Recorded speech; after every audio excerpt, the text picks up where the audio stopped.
La COP15 de Montréal sur la biodiversité s'est achevée ce lundi sur un accord surprise. Un accord censé enrayer la destruction de la biodiversité et de ses ressources indispensables à l'humanité. Plus de 190 États se sont entendus sous l'égide de la Chine, présidente de la COP15. J'appelle une fois de plus toutes les parties à travailler ensemble avec inclusivité et flexibilité et à se rencontrer à mi-chemin pour atteindre le cadre mondial de la biodiversité post-2020 dans les meilleurs délais.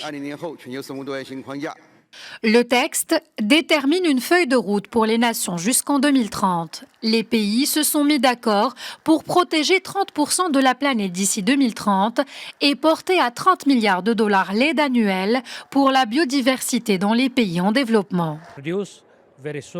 Et nous espérons que le cadre mondial de biodiversité sera effectif très prochainement et guidera les entreprises, les institutions privées et publiques dans l'amélioration de notre planète pour nos générations futures.